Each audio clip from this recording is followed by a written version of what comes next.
নমস্কার। আজকে আমরা পোস্টাল ব্যালটের মাধ্যমে কিভাবে আপনারা ভোট দেবেন সেই নিয়ে আমরা আলোচনা করব। পোস্টাল ব্যালটের মাধ্যমে যে নির্দেশ এবারের লোকসভা ইলেকশানে এসেছে, সেটাতে আপনাদের যারা ইলেকশন ডিউটিতে আছেন তারা সকলেই কিন্তু ফেসিলিটেশন সেন্টারে কিন্তু ভোট দেবেন। বাই পোস্টে কিন্তু কোনো পোস্টাল ব্যালট যাবে না এবং আপনারা ভোট দিয়ে সেই পোস্টাল ব্যালটও কিন্তু বাই পোস্ট পাঠাতে পারবেন না রিটার্নিং অফিসারের এন্ডে। তাহলে কি না, পোস্টাল ব্যালটের জন্য কারা কারা ভোট দেওয়ার যোগ্য হয় আমরা জানি। সার্ভিস ভোটার যারা আছেন তারা পোস্টাল ব্যালটে ভোট দেন, যারা ওভারসিজ ভোটার আছেন তারা পোস্টাল ব্যালটে ভোট দেন, যারা ইলেকশন ডিউটিতে আছেন তারা দেন, এবং যারা অ্যাবসেন্টি ভোটার এভিএসসি বা এভিপিডি রয়েছেন তারাও পোস্টাল ব্যালটে ভোট দেন। আজকে আমাদের আলোচ্য বিষয় হচ্ছে যারা ইলেকশন ডিউটিতে আছেন, অর্থাৎ নর্মাল ইলেক্টর ফর্ম 12-তে আবেদন করেছিলেন, তাদের পোস্টাল ব্যালটের ভোটটা কিন্তু কিভাবে সম্পন্ন হবে সেই নিয়ে আমরা আলোচনা করব। তো এই পোস্টাল ব্যালটের ভোটটা আপনাদের যেটা সেকেন্ড ফেজের ট্রেনিং হবে সেই ট্রেনিং ভেন্যুতেই হবে। এছাড়া এখানে যারা ভোট দিতে পারবেন না তাদের ক্ষেত্রে রিটার্নিং অফিসারের অফিসে P-3 থেকে P-1 পর্যন্ত এই সেন্টার খোলা থাকবে, সেখানে গিয়ে আপনাকে ভোট দিতে হবে। তা আমার সাজেশান, আপনারা সেকেন্ড ফেজ ট্রেনিংয়ের দিন ট্রেনিং ভেন্যুতেই কিন্তু এই ভোটটা দিয়ে দেবেন। এইবার এই পোস্টাল ব্যালটের যে ভোটটা সেটা হচ্ছে postal ballot voting system for the elector who are on election duty. মানে যারা আপনার পোলিং পার্সোনেল রয়েছেন তারা, যারা বিভিন্ন ব্লক অফিসে বিভিন্ন সেলে যুক্ত রয়েছেন তারা, বিভিন্ন ড্রাইভার, খালাসি, পুলিশ পার্সোনেল অথবা অবজারভার এর সঙ্গে যে সমস্ত লোকজন থাকছেন তারা এই প্রসিডিওরের মাধ্যমে ভোট দেবেন। অর্থাৎ ইনারা কিন্তু ফেসিলিটেশন সেন্টারে ভোট দেবেন। এবার থেকে কিন্তু এই লোকসভা নির্বাচন 2024-এ কিন্তু কোনো বাড়িতে বাই পোস্ট পোস্টাল ব্যালট যাবে না। ওনাদেরকে কিন্তু এই মোডেই ভোট দিতে হবে।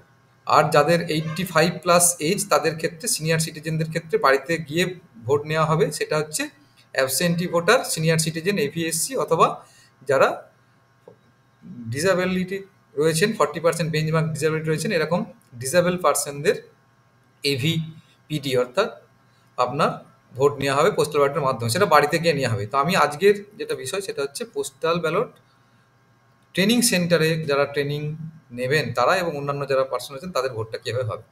তাহলে এখানে প্রথমেই জেনে রাখা বিষয় যে পোস্টাল ব্যালটে ভোট দিতে গেলে আপনাকে কিন্তু আপনার অ্যাপয়েন্টমেন্ট লেটার থাকতে হবে এবং যে কোনো একটা আইডেন্টিটি প্রুফ থাকতে হবে। ইলেকশন কমিশন দ্বারা বর্ণিত যে 16টা অল্টারনেটিভ ডকুমেন্ট রয়েছে, সেই 16টা অল্টারনেটিভ ডকুমেন্ট অথবা এপিক যে কোনো একটা আইডেন্টিটি ডকুমেন্ট আপনাকে রাখতে হবে, তার সঙ্গে অ্যাপয়েন্টমেন্ট লেটার রাখতে হবে। দিয়ে আপনি ফেসিলিটেশন সেন্টারে ভোট দেবেন। ধরুন আপনি সেকেন্ড ফেজ ট্রেনিং সেন্টারে গেছেন, এবার আপনি পোস্টাল ব্যালট সিস্টেমে ভোট দেবেন। অর্থাৎ আপনি 12 এবং 12A দুটোই ফর্ম ফিল আপ করেছিলেন, কিন্তু আপনার ভোটের ডিউটি আপনার যে কনস্টিটিউয়েন্সি তার বাইরের কনস্টিটিউয়েন্সিতে পড়েছে। অর্থাৎ আপনার যে লোকসভা কেন্দ্রে আপনি ভোটার, সেই লোকসভা কেন্দ্রে আপনার ডিউটি না পড়ে আপনার অন্য লোকসভা কেন্দ্রে আপনার ডিউটি পড়েছে, তখন আপনি পোস্টাল ব্যালটের জন্য বিবেচিত হয়েছেন। অর্থাৎ 12 নম্বর ফর্মটা আপনার কাজে লেগেছে, আপনি পোস্টাল ব্যালট পাবেন। তাহলে আপনার ক্ষেত্রে ট্রেনিং ভেন্যুতে গিয়ে ভোটের টাইমটা হবে ট্রেনিং আওয়ার, অর্থাৎ ট্রেনিং যে সময়ে শুরু হবে এবং যে সময় পর্যন্ত ট্রেনিং চলবে, এই ট্রেনিং আওয়ারটাই কিন্তু ভোটের টাইম। আর আপনি যদি P-3 থেকে P-1 পর্যন্ত আরও বা ডিওর এন্ডে যে ফেসিলিটেশন সেন্টার হবে সেখানে গিয়ে ভোট দেন, সেখানে কিন্তু নর্মাল অফিস আওয়ার অর্থাৎ 10টা টু 5:30 এর মধ্যে গিয়ে আপনাকে ভোট দিতে হবে, এক্সেপ্ট হলিডেজ।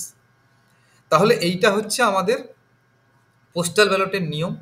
এইবার পোস্টাল ব্যালটে কীভাবে ভোট নেওয়া হয় আর আপনি কীভাবে ভোট দেবেন, তাহলে যারা ভোট নেবেন তাদের ক্ষেত্রে একটু বলি।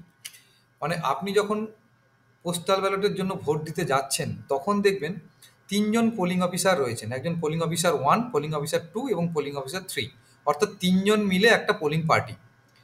এইবার আপনি যখন প্রথম পোলিং অফিসারের কাছে যাবেন তখন প্রথম পোলিং অফিসার আপনার আইডেন্টিটি জাজ করবে। তাহলে আইডেন্টিটি জাজ করার জন্য আপনাকে কি করবেন, এবং ওই হলে একজন অ্যাটেস্টিং অফিসার থাকবেন, সেটা গ্রুপে গেজেট অফিসার হতে হবে। তাহলে কি একজন অ্যাটেস্টিং অফিসার আপনার 13A যে form of declaration by the elector সেইটা আপনি পূরণ করবেন, সেই ফর্মে একজন গেজেটেড অফিসার আপনার ফর্মটাকে অ্যাটেস্টেড করে দেবে।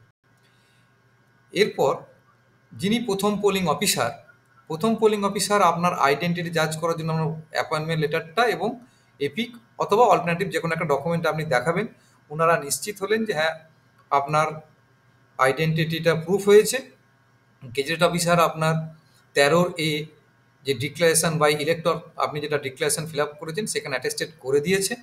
এরপর আপনাকে ওই ফার্স্ট পোলিং যিনি থাকছেন পোলিং অফিসার, প্রথম পোলিং অফিসার, ওখানে একটা রেজিস্টার থাকবে। আমাদের যেমন নর্মাল ভোটের দিন সেকেন্ড পোলিং অফিসারের একটা রেজিস্টার থাকে যেটা হচ্ছে 17A, এখানে একটা অ্যানেক্সার থাকবে, অ্যানেক্সার 5। সেই অ্যানেক্সার 5-এ আপনাকে সই করাবে। ঠিক এখানেও আপনার 6টা কলম আছে, ওখানে 4টে কলম থাকে 17-এ, এখানে 6টা কলম আছে। সেই কলামে প্রথম কলামটা হচ্ছে running serial number, second column হচ্ছে নেম অফ দ্য ইলেক্টর অর্থাৎ আপনার নামটা লিখবে, থার্ড কলামে হচ্ছে serial number of the elector in the list provided by the RO, অর্থাৎ এখানে নির্বাচন তালিকায় আপনার যে সিরিয়াল নাম্বার থাকে সেটা লেখা হবে না, এখানে ফার্স্ট পোলিংয়ের কাছে একটা সিট দেওয়া থাকবে যেটা আরওর এন্ড থেকে দেওয়া হয়েছে, রিটার্নিং অফিসার দিয়েছেন যে কারা কারা এই পোস্টাল ব্যালটের জন্য বিবেচিত হয়েছেন। সেখানে ধরুন আপনি প্রথম ভোট দিতে গেছেন, আরওর দেওয়া লিস্টে আপনি হয়তো 6 নম্বরে আছেন, তাহলে এখানে ওনারা ওই অ্যানেক্সার 5-এ 6 লিখবেন, অর্থাৎ serial number of the elector as provided by the returning officer. তাহলে 3টে কলাম হলো। 4 নম্বর কলামে আপনি যদি এপিক দিয়ে ভোট দেন ওনারা ইপি লিখবেন, আর এপিক ব্যতীত অন্য কিছু দিয়ে ভোট দিলে সেই জিনিসটা লেখার পর ব্যাকেটে লাস্টের 4টে ডিজিট লিখবেন। ধরুন আপনি প্যান কার্ড দিয়ে ভোট দিয়েছেন, তাহলে ওনারা লিখবেন পিএন, প্যান আপনাদের মতনই, ব্যাকেটে আপনার প্যানের লাস্টের 4টে ডিজিট দিয়ে ব্যাকেট ক্লোজ করে দেবেন। এরপর আপনার থাম ইমপ্রেশন অথবা আপনার সিগনেচার নেবেন, আপনারা সিগনেচারই করবেন। তারপরের কলামে থাকবে সিগনেচার, থাম ইমপ্রেশন যেই হয়ে গেল, এরপরে আপনার যেটা থাকবে সেটা হচ্ছে আপনার ডেট অফ পোল, অর্থাৎ যে তারিখে আপনার ভোট নেওয়া হবে সেই ডেটটা ওনারা লিখে দেবেন। তাহলে ওনাদের ক্ষেত্রে এই রেজিস্টারটা হচ্ছে অ্যানেক্সার 5, নর্মাল ভোটারদের রেজিস্টারটা হচ্ছে 17A, এখানে 17A-তে 4টে কলাম থাকে, এখানে এক্সট্রা 2টো কলাম আছে, একটা হচ্ছে ডেট অফ পোলের কলাম আর একটা হচ্ছে নেম অফ দ্য ইলেক্টরের কলাম। তাহলে এই জিনিসটা প্রথম পোলিং অফিসার আপনাকে দিয়ে করাবে, অর্থাৎ আপনার আইডেন্টিটি জাজ করানোর পর ওই রেজিস্টার আপনাকে সই করাবে, দিয়ে সেকেন্ড পোলিং অফিসারের কাছে পাঠিয়ে দেবে। সেকেন্ড পোলিং অফিসার ওনার হয়তো বাঁ দিকে বসে আছেন, লেফট সাইডে বসে আছেন, উনি আপনার লেফট হ্যান্ডের 4 ফিঙ্গারে কালি লাগাবে। কালি লাগানোর যা নিয়ম, অর্থাৎ tip of the nail to up to first joint of 4 finger, সেখানে কালি লাগাবেন। এরপর আপনি থার্ড পোলিং অফিসারের কাছে যাবেন, থার্ড পোলিং ওনার বাঁ দিকে থাকবেন, ওনার কাছে পোস্টাল ব্যালট থাকবে। পোস্টাল ব্যালটের আপনার উনি কাউন্টার ফাইলটা ওনার কাছে রেখে দেবেন আর আপনাকে ব্যালট অংশটা দিয়ে দেবে। ব্যালট অংশটা যেভাবে ভাঁজ করে দেবে আপনি সেভাবেই নিয়ে যাবেন, এবং তার সঙ্গে আপনাকে 13 নম্বর যে ফর্মটা থাকছে, কভার দুটো, ইনার কভার এবং আউটার কভার, অর্থাৎ কভার ইনার কভারটা হচ্ছে 13 এই আপনার কভার এ, আর আউটার কভারটা হচ্ছে কভার বি। তো যেটাকে আমরা কভার বিটাকে আমরা ফর্ম 13C বলি, আর ইনার কভার এটাকে আমরা 13B বলি। তাহলে আপনাকে দিচ্ছে ব্যালট পেপারটা, তার সঙ্গে ইনার কভার, আউটার কভার এবং 13A যে ডিক্লারেশনটা আপনার ডিক্লারেশনটা সেটা ছিল, এবং একটা ইনস্ট্রাকশনের জন্য একটা কাগজ দেবে যেটা হচ্ছে 13D, যেখানে ইনস্ট্রাকশন লেখা আছে। তাহলে এই কটা নিয়ে আপনি এবার চলে যাবেন ভোটিং কম্পার্টমেন্টে। সেই ভোটিং কম্পার্টমেন্টে আপনার যে পছন্দের প্রার্থী, সেই প্রার্থীর নামের পাশে যে বক্স থাকবে সেই নির্দিষ্ট জায়গার মধ্যেই আপনি পেনে করে আইদার টিক চিহ্ন দেবেন অথবা ক্রস মার্ক দেবেন। দেওয়ার পর সেই ব্যালটটাকে আপনি কি করবেন না, আপনি যেটা আপনাকে ইনার কভার এ দেওয়া হয়েছে, অর্থাৎ কভার যে এ, সেই কভার এ মানে হচ্ছে 13B, সেই 13B এর মধ্যে ব্যালটটাকে প্রবেশ করিয়ে সিল করে দেবেন। এরপর যে ডিক্লারেশন 13A ফিল আপ করেছেন সেই 13A এবং আপনার ইনার কভার হচ্ছে এ, যেটাকে আমরা বি বলছি, এই 13A আর 13B আপনার আউটার কভার মধ্যে ঢুকে যাবে 13C এর মধ্যে, 13C-টাই হচ্ছে আউটার কভার বা কভার বি। এরপরে আপনার দুটো জিনিস লক্ষণীয় আছে, আপনাকে পোস্টাল ব্যালট যেটা দেবে তার পিছন দিকে দেখবেন একটা সিরিয়াল নাম্বার লেখা থাকবে পোস্টাল ব্যালট পেপারের, সেই পোস্টাল ব্যালট পেপারের সিরিয়াল নাম্বারটা আপনাকে ইনার কভারের ওপরে লিখতে হবে। আমি আস্তে আস্তে যাবো এবং সবগুলো পরিচিত করাবো। তাহলে এইটা হচ্ছে টোটাল প্রসিডিওর, এবং ভোট দেওয়ার পর আপনি সেটা ওখানে নির্দিষ্ট যে বক্স রাখা থাকবে সেই বক্সে গিয়ে আপনি প্রবেশ করিয়ে দেবেন। তাহলে এই হচ্ছে প্রসিডিওর। এইবার form of declaration form 13A, cover 13B, 13C আর 13D এইগুলো কি সেটা আমরা একবার দেখে নেব। দেখুন এইরকম ব্যালট পেপার আপনাকে দেওয়া থাকবে, এখানে একটা সিরিয়াল নাম্বার লেখা থাকবে।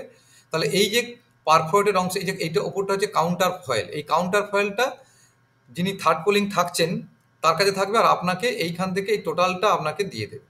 এবার লাস্টে নোটা থাকবে, বাকি প্রার্থীগুলোর নাম থাকবে। আপনি যদি 1 নম্বর প্রার্থীকে ভোট দিতে চান তাহলে 1 নম্বর প্রার্থীর নাম লেখা থাকবে, ওনার ছবি থাকবে, সিম্বল থাকবে। তাহলে এইখানে যে স্পেসটা থাকবে এই জায়গায় আপনি আইদার টিক অথবা ক্রস চিহ্ন দেবেন। আর যদি দ্বিতীয় প্রার্থীকে দেন তাহলে এই জায়গায় আপনাকে টিক অথবা ক্রস চিহ্ন দিতে হবে। কোনোভাবেই টিক বা ক্রস চিহ্ন এই এরিয়ার বাইরে, ধরুন আপনি এমন টিক চিহ্ন দিলেন যাতে করে এইখান থেকে ঠিক এত দূর চলে গেলো, তাহলে কিন্তু ভোটটা পরে ক্যান্সেল হবে। তাহলে এইটা হচ্ছে ব্যালট পেপার। এই ব্যালট পেপারের যে এই যে সিরিয়াল নাম্বার বলে ফাঁকা আছে, এই সিরিয়াল নাম্বারটা আপনাকে লিখতে হবে কোন কোন জায়গায়, সেটা আমরা আসবো। এরপরে দেখুন আমরা ব্যালটটা দেখলাম, ব্যালটে ভোট দেওয়ার পর এটাকে প্রথমে ভার্টিক্যালি ভাঁজ করবেন, তারপর হরাইজন্টালি ভাঁজ করবেন। দেখুন এরপরে আমরা আসছি, দেখুন এটা হচ্ছে কভার এ বা 13B ফর্ম। এইটার মধ্যেই ব্যালটে ভোট দিয়ে এই খামের মধ্যে আপনাকে প্রবেশ করাতে হবে। এবার এইখানে to the election of Lok Sabha 2024 এটা আপনাকে লিখতে হবে, বা টু দ্য আপনার general election to the Lok Sabha 2004 লিখতে হবে। আর serial number of the ballot paper এটা আপনাকে লিখতে হবে। যে ব্যালট পেপারটা আপনাকে, এই যে ব্যালট পেপারটা যেটা আপনাকে দেওয়া হবে, এইখানে যে সিরিয়াল নাম্বার একটা ব্যালট পেপারে থাকবে, সেই সিরিয়াল নাম্বারটাই আপনাকে এই এই জায়গায় সিরিয়াল নাম্বার ব্যালট পেপার এই জায়গাতে আপনাকে লিখতে হবে। আচ্ছা, এখানে যেটা বলার বিষয়, এই যে কালারটা এটা হচ্ছে আপনার হোয়াইট বা সাদা কালারের হবে, এই কালারের থাকবে না, যেহেতু এটা লোকসভার ভোট তাই এই খামের কালারটা সাদা হবে। সেটা কেমন হবে আমি দেখিয়ে দিচ্ছি। এরপর এটা হচ্ছে ডিক্লারেশন।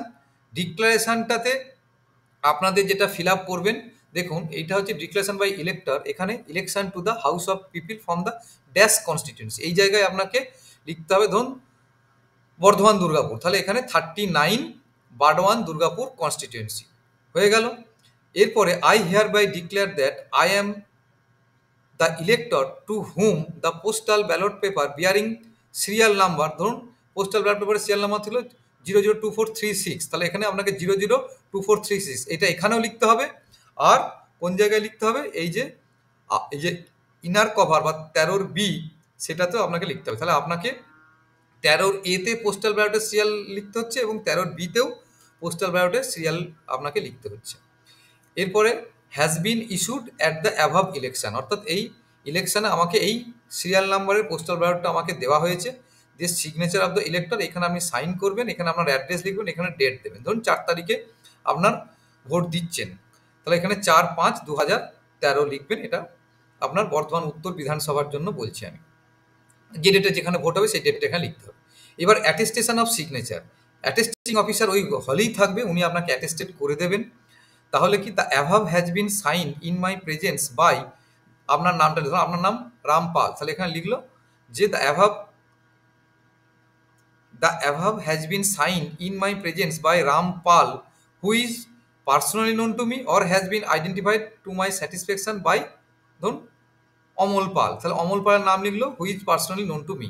এইবারে দেখুন এইখানে আইডেন্টিফায়ার যেহেতু কেউ থাকবে না, তাহলে এখানে আপনার এই সিগনেচার অফ দ্য আইডেন্টিফায়ার, তার সিগনেচারের দরকার নেই, আর এখানে আইডেন্টিফায়ারের নাম দরকার, তাহলে এখানে শুধু আপনার নামটা উনি লিখে দেবেন। The above has been signed in my presence by, ধরুন রামপাল, তাহলে রামপাল লেখা হলো।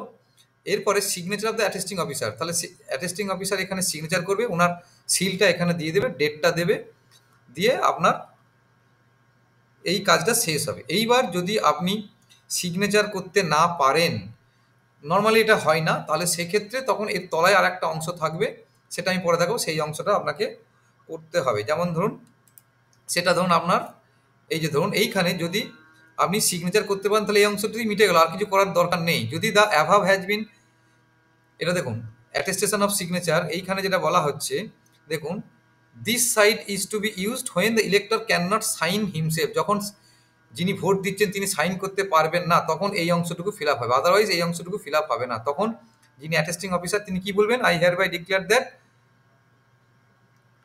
আই অ্যাম দ্য এই মানে যিনি ইলেক্টর তিনি বলবেন I hereby declare that I am the elector to whom the postal ballot bearing serial number লেখা হলো has been issued at the above election দেওয়া হয়েছে, দিয়ে এখানে আপনার ওটাকে সিগনেচারটাকে এলটিআইটাকে আপনার আইডেন্টিফাইড করা হবে, দিয়ে সিগনেচার করা হবে। তো নর্মালি যারা ইলেকশন ডিউটি থাকেন সকলেই সই করতে জানেন, তাই তাদের ক্ষেত্রে আর এই নিচের অংশটুকু কাজে লাগবে না।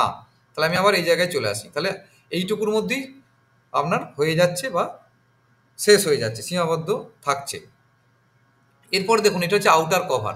তাহলে আপনি এই যে ডিক্লারেশনটা ফিল আপ করলেন যেটা হচ্ছে 13A এইটা, আর যেটা এই ইনার কভার 13B মধ্যে ভোট দেওয়ার পর ব্যালট পেপারটা রাখা আছে, এই 13B আর এই 13A এই দুটোকে আপনাকে আবার এই বড় খাম আপনার 13C এর মধ্যে ভরতে হবে। তাহলে 13C এর মধ্যে কি থাকবে? 13A এবং 13B। আর 13Dটা আপনার কোথাও ঢুকবে না, ওটা জাস্ট একটা ইনস্ট্রাকশন, আপনি কীভাবে ভোট দেবেন তার ডিটেলসটা আপনাকে লিখতে হবে। এইবার 13B এর ওপরে এখানে শুধু আপনাকে for the 39 Barwan Durgapur constituency এটা লিখতে হবে, আর আপনাকে সিগনেচার করতে হবে, সিগনেচার অফ দ্য সেন্টার, এখানে একটা সিগনেচার করা হয়। আর যদি মহিলা ভোটার হয় তাহলে এখানে একটা ক্যাপিটাল লেটার ডাব্লিউ লেখা হয় মনে আইডেন্টিফাই করার জন্য। তাহলে দেখুন এইটা হচ্ছে কালার অংশ দেখা গেল। এরপরে দেখুন এইটা হচ্ছে আপনাদের ডিক্লারেশনটা, যেটা বলেছি কীভাবে ভোট দিতে হবে তার ডিক্লারেশনটা 13D। এখানে ইনস্ট্রাকশন, এই ডিক্লারেশন বলছি ইনস্ট্রাকশনটা দেওয়া আছে, পড়ে নিলেই চলবে। এইবার আমি অরিজিনাল ফর্মটা দেখাই, যেটা আপনার এইবারে লোকসভা ইলেকশনে যে ফর্মগুলো এসছে বা থাকবে। তাহলে এটা হচ্ছে 13A এইভাবে থাকবে, কারণ এইখানে দেখুন ওই ডিক্লারেশনটাই রয়েছে। এটার সেকেন্ড পার্ট সার্টিফিকেটটা যখন ইউজ হবে, যখন যিনি সাইন করতে পারবেন না তখন এটা ব্যবহার হবে। আচ্ছা, এরপরে দেখুন ফর্মটা ঠিক এরকম হবে, মানে 13B ফর্মটা ইনার কভারটা যেটা কভার এ সেটা ঠিক এরকম দেখতে হবে, সাদা থাকবে, মানে পিঙ্ক কালারের হবে না, কারণ এটা লোকসভার ভোট। তাহলে এখানে টু দ্য জেনারেল ইলেকশন হতো লোকসভা 2024 লেখা হবে, আর সিরিয়াল নাম্বার হতো ব্যালট পেপার, যেটা বললাম ব্যালট পেপারের সিরিয়াল নাম্বারটা লেখা দেবে, যে ব্যালট পেপারটা আপনাকে দেওয়া হয়েছে, দিয়ে আপনার এই 13B এর মধ্যে ব্যালট পেপারটা আপনি প্রবেশ করিয়েছেন, এই 13B আর 13A যেটা ডিক্লারেশন ফিল আপ করেছেন সেটাকে আপনাকে এই 13C এর মধ্যে ফিল আপ করতে হবে, দিয়ে এটাকে গালা সিল করে আপনাকে ড্রপ বক্সে ফেলে দিতে হবে। তাহলে এই হচ্ছে total postal ballot voting at facilitation centre. ধন্যবাদ।